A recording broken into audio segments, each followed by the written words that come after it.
नमस्कार, आप देख रहे हैं 9 टीवी आजमगढ़। आइए जिले के प्रमुख खबरों पे डालते हैं एक नजर। मानसून जिला कोटपुतली वार्ड व आसपा प्रत्याशी रोहित शर्मा के समर्थन में सभा को अनुमान बोले। राजस्थान में भ्रष्टाचार और माफिया का आतंक। वानसूर विधानसभा क्षेत्र आजाद समाज पार्टी के उम्मीदवार रोहित शर्मा के समर्थन में सोमवार को आजाद समाज पार्टी के राष्ट्रीय अध्यक्ष चंद्रशेखर आजाद और राष्ट्रीय लोकतंत्र पार्टी के सुप्रीमो हनुमान बेनीवाल दोपहर 12:15 हेलीकॉप्टर से मानसून में स्थित प्रिंस फेडरेशन ग्राउंड पहुंचे। इस दौरान आसपा प्रत्याशी रोहित शर्मा के एलएलपी सुप्रीमो बेनीवाल और आसपा चीफ चंद्रशेखर आजाद का 101 किलो की माला साफा पहनाकर भव्य स्वागत किया गया। के लिए जाओगे 4 बार पलट के देखो। 20 रुपए का कोई सामान खरीदोगे 20 बार देखोगे। अपने आज के वर्तमान और अपने भविष्य का फैसला करने वाली वोट को जब देने जाओ तो 1000 बार सोचो कि आपकी वोट से आपके क्षेत्र में विकास होगा नहीं होगा, आपको स्वाभिमान सम्मान का जीवन मिलेगा नहीं मिलेगा, भ्रष्टाचार महंगाई से आपको निजात मिलेगी नहीं मिलेगी, आपकी तरक्की होगी नहीं होगी, आपके बच्चों को रोजगार मिलेगा नहीं मिलेगा, अच्छी शिक्षा मिलेगी नहीं मिलेगी, अच्छा इलाज मिलेगा नहीं मिलेगा। और आज जो दफ्तरों में इतनी लंबी लंबी लाइन लगानी पड़ती है, जिस जनता के जो जनता टैक्स देती है उसको लाइन लगानी पड़ती है। वीआईपी के लिए सब खुला हुआ है। हमारे गठबंधन के जो मुख्यमंत्री के चेहरे हैं उन्होंने तो सबसे बड़ी योजनाएं कही कि जैसे नेताओं के लिए, अधिकारियों के लिए टोल फ्री है, गरीबों के लिए भी, किसानों के लिए भी, नौजवानों के लिए टोल फ्री होना चाहिए पूरा राजस्थान। ये सोच हम लोग लेके आए राजस्थान में। आप कभी किसी को वोट देते हो, कभी किसी को वोट देते हो, और जैसा मैंने कहा 1 रुपए के सामान पे भी सोचते हो।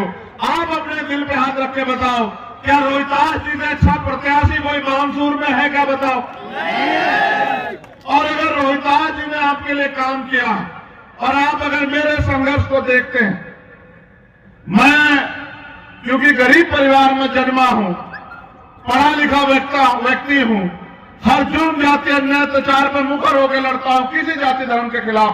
और कई और देश में कभी ये नहीं देखता सामने कौन है, चाहे किसानों के हित की लड़ाई हो, चाहे सीएम के नासी की लड़ाई हो, चाहे पहलवान बेटों के सम्मान की लड़ाई हो, या चाहे गुर्जर समाज के स्वाभिमान की लड़ाई हो, या किसी गरीब दलित कमजोर या महिला किसी पे भी अन्याय अत्याचार हुआ हो, कभी मैंने पलट के ये नहीं देखा कि सामने कौन है और जिसकी लड़ाई लड़ रहा हो वो कितना हिम्मत वाला है। जब नेता लड़ाई लड़ता है उसको कमजोर करने के लिए सरकारी मशीनरी का प्रयोग होता है। सीबीआई, ईडी, इनकम टैक्स लगते हैं, झूठे मुकदमे जेल लगते हैं। मैंने तो 16 महीने आपके स्वाभिमान सम्मान के लिए जेल काटी है। कभी मैंने आपके स्वाभिमान सम्मान को कमजोर नहीं पड़ने दिया। दिल्ली में तिहाड़ जैसी जेल किसी भ्रष्टाचार पे नहीं काटी, 2 बार आपके स्वाभिमान सम्मान की लड़ाई लड़ते हुए काटी। इस उम्मीद से काटी कि जब मुझे अवसर मिलेगा आपकी सेवा करने का और आप मुझे आशीर्वाद देंगे तो फिर जो आज तक नहीं हुआ वो करके हम लोग दिखाएंगे। मैंने सड़कों की आपकी सारी लड़ाई लड़ी सड़कों की मैंने आपकी। जिनको आपने वोट देके ताकतवर बनाया वो आपको ढूंढे नहीं मिले होंगे। ये लोकतंत्र है। आप लाखों की संख्या में भी इकट्ठे हो जाओ, एक कानून नहीं बना सकते, लेकिन अगर वोट की ताकत से आप अपने नेता को ताकतवर कर दो तो जो कानून बने उनको लागू भी करा सकते हो और नए कानून भी बना सकते हो। इसलिए मैं आपसे कहना चाहता हूं, क्योंकि रोहतास जी और आपके बीच तो प्यारा गठजोड़ है, जिसका परिणाम मेरे जन्मदिन के अवसर पर मिलने वाला है 3 तारीख को। मैं इस बात को जानता हूं, लेकिन मेरा भी फर्ज बनता है कि मैं आपसे कहूं कि किसी भी कीमत पे वोटों का बिखराव नहीं होना चाहिए। किसी भी कीमत पे कुछ भी हो जाए चाहे। मैं किसी की बुराई नहीं करूंगा, क्योंकि मेरे डिक्शनरी में बुराई शब्द है ही नहीं। मैं तो किसी भी व्यक्ति की तुलना उसके कार्य को देख के करता हूं। आपने भाजपा का भी राज भी देखा और भाजपा से निराश होकर आपने कांग्रेस का वोट दिया। आपने कांग्रेस का राज भी देखा। इन दोनों सरकारों ने आपका कितना ख्याल रखा ये बेहतर जानते हैं। 4.5 साल बाद मुख्यमंत्री जी को पता लगा कि गैस सिलेंडर के दाम कम होने चाहिए। 4.5 साल में नहीं पता लगा। चुनाव आता है, आपकी वोट को लूटने के लिए, आपकी वोट को खरीदने के लिए सब प्रयास होते हैं, क्योंकि जो राज कर रहे हैं वो जानते हैं कि अगर ये वोट की ताकत समझ गया ये कमजोर समाज, तो फिर कोई झूठा राज नहीं करेगा। देश के प्रधानमंत्री जी इस दर्द को कहे बगैर मुझे चैन नहीं पड़ेगी। कभी अपने भविष्य के बारे में तो सोचो, अपनी आने वाली पीढ़ियों के बारे में तो सोचो। और वो सारे काम हो सकते हैं अगर वोट की शक्ति से आप ताकत बना लो। अगर वोट की शक्ति का सही प्रयोग आपने किया तो मैं जिम्मेदारी से कहता हूं कि रोहतास जी सबसे ज्यादा वोटों से इस क्षेत्र से जीत के जाएंगे।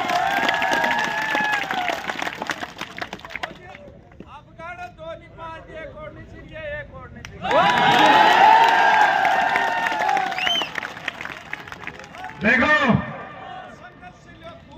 आप पत्रकारों से पूछ लो, सर्वे वालों से पूछ लो, ना भाजपा की बन रही है पूर्ण बहुमत की, ना कांग्रेस की बन रही। ठीक है, पिछली बार भाजपा का इतना विरोध था तब 100 सीटें मिली थी कांग्रेस को। इस बार कांग्रेस ने भी जो भ्रष्टाचार किया आपने देख लिया। आरएलपी एएसपी गठबंधन, आप पता करा लो अपने आसपास। विराटनगर बांसुर तो नंबर 1 पे है, ये तो मैं गारंटी देता हूं आपको, नंबर 1 पे है इस क्षेत्र में आपके आशीर्वाद से। विराटनगर, भरतपुर नगर, दौसा, महुआ, आप पता करा के देखो। इतनी सीटें गठबंधन जीत के आएगा कि कुर्सी के पावे आपके हाथ में होंगे।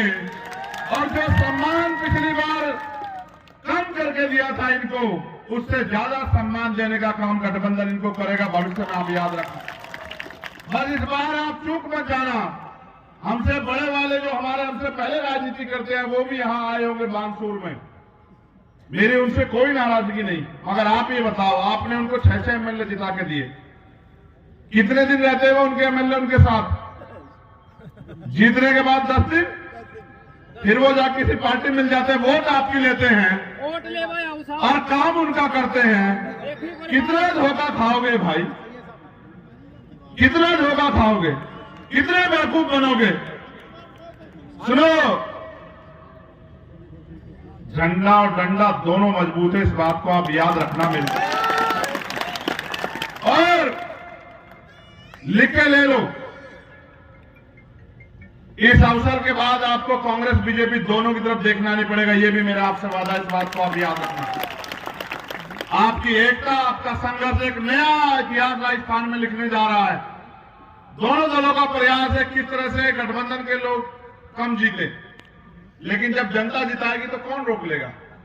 रोहतास जी, आपने देखा पहली बार ऐसा हुआ होगा कि आखिरी दिन लिस्टें नहीं जारी कर पाई कांग्रेस बीजेपी। ये क्यों हुआ? कभी हुआ था क्या राजस्थान में ऐसा? कभी नहीं हुआ। ये इसलिए हुआ क्योंकि जमीन पे गांव में किसान, नौजवान, मेहनत कमेरों की, गरीबों की, दलितों की, पिछड़ों की, मेहनत इंसाफ पसंद लोगों की, अगड़ों की एकता बन गई है। उन्होंने कहा भाई नहीं, अब हो गया, सही काम आ गया, अब एक ऐसा गठबंधन बन गया जिसपे बहुत मजबूत वोट है, हम लोग चलेंगे तो राजस्थान का नया भविष्य बन जाएगा, हम लोग उनके साथ चलेंगे। और इसका परिणाम है रोहतास जी आपके बीच खड़े हैं और भारी मतों से जीत के जा रहे हैं। बस मैंने जो आपसे कहा इस बात को याद रखना, अपने बच्चों के बारे में सोचो, उनके भविष्य के बारे में सोचो और अपनी वोट का समझौता मत करो। अपनी वोट को जिम्मेदारी से हमें दो और आपकी सेवा करने का मौका मैं सारी सरदारी से कह रहा हूं, एक बार हमें दो और फिर देखो। इस तरह लड़े थे शहीद आजम सरदार भगत सिंह और उनके साथी जब देश को आजाद कराया था, बलिदान देके। आज फिर हमें आजादी चाहिए अधिकारों की, तो फिर मिलकर संघर्ष करो। बहुत बहुत धन्यवाद। जय भीम, नमस्कार, सलाम, आदाब, सत श्री अकाल। आप सभी के लिए मंगल कामनाएं। एक बात और रह गई, बैठ के वादे करते, लेकिन देखो यहां क्या किया। एक आपके बीच का आपका कर्मचारी था हर्षाधिपति वाल्मीकि, उसको कांग्रेस सरकार में जो एक विधायक थे उन्होंने पीटा, 22 फ्रैक्चर किए। 2 साल से वो जिंदगी मौत की लड़ाई अस्पताल में लड़ रहे हैं जयपुर में। जब तक कांग्रेस में थे कांग्रेस ने संरक्षण दिया। अब उनको पता है कि चंद्रशेखर आजाद यहाँ है, लोगों से पूछेगा कि इस कांग्रेस पार्टी को वोट दोगे? जिन्होंने इंद्र मेघवाल, जितेंद्र मेघवाल, ओम प्रकाश रेगर, कार्तिक भूल, पूरन रेगर, तोला गुजर, पुष्कर, तमाम लोगों को सताने का काम किया और न्याय नहीं दिया, इनको वोट दोगे? और वो हर्षाधिपति वाल्मीकि के लिए सवाल करेगा, तो इन्होंने कहा भाई टिकट नहीं देंगे, चुनाव के बाद तुझे देखेंगे, तो भाजपा के लोगों ने उनको टिकट दे दिया। आप इनकी मानसिकता देखते हो क्या? इन्होंने रोहतास जी का अपमान किया, इनके संघर्ष का, इनको भाजपा के लोगों ने इनका अपमान किया, इनको आजाद समाज पार्टी ने सम्मान देने का काम किया। क्यों दिया सम्मान? क्योंकि व्यक्ति की अच्छाई बुराई देखी जाती। जब मैंने रोहतास जी की खबर मेरे पास आई तो मैंने नीचे लोगों से पूछा, अपने लोगों से, कि बताओ रोहतास जी ने कैसा काम किया, तो लोगों ने किसी ने बुराई नहीं की। ये कहा कि अगर रोहतास जी को मौका मिला तो क्षेत्र में विकास होगा और हर वर्ग की बात होगी, किसी को निराशा नहीं होगी। और जो आज चल रहा है कि अपने कर्मचारी को लगाओ, उससे लूट मचाई करवाओ, किसी भी गलत कर्मचारी को रोहतास जी ने कभी अपने क्षेत्र में बर्दाश्त नहीं किया। ईमानदार कर्मचारियों को अपने क्षेत्र में रखा, उनसे कहा कि जनता की सेवा करो। और एक बात तो मुझे आपसे कहनी, मैं रोहतास जी से कहूंगा कि वो यहां आए।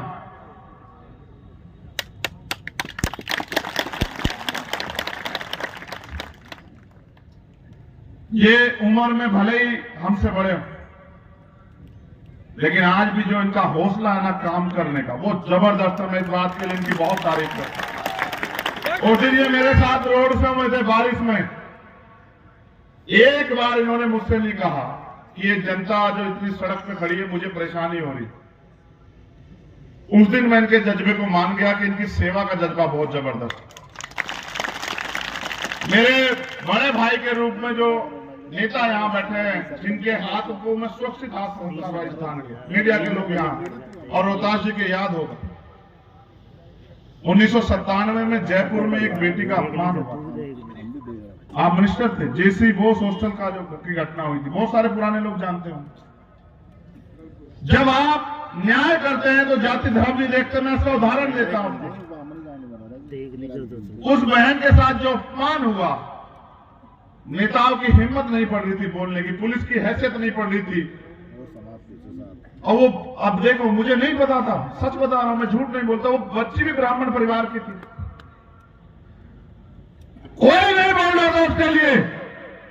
एक शख्स था जिसने जयपुर की सड़क पे जो है, 20 सड़क पे गाड़ी लगा दी और कहा कि जब तक उस बेटी के सम्मान की रक्षा नहीं होगी, उसको न्याय नहीं मिलेगा, तो ये सड़कें नहीं खुलेंगी, चाहे मुझे जेल जाना पड़े या कुछ भी हो जाए। आप सोचो, जिसने 25 साल पहले बिना कुछ होते हुए इस प्रदेश की बहन बेटियों के सम्मान की रक्षा की, और ये नहीं देखा जाति के अपराधी करने वाले किस जाति के हैं, उससे ज्यादा सुरक्षित आज राजस्थान को मिल सकते हैं क्या? नहीं मिल। आदमी की कार्यशैली उसका उदाहरण देती है, उसके जीवन की बात बताती है। इसलिए मैं आपसे कहूंगा कि हम पे नेता भी है और हम पे लड़ाई लड़ने का तरीका भी है।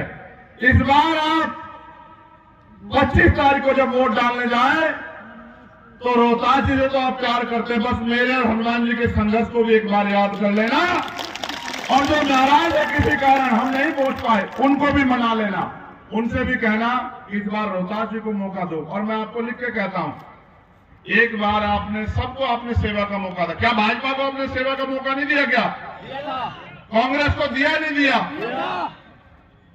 एक बार हमें भी आपकी सेवा करने का मौका देकर देखो।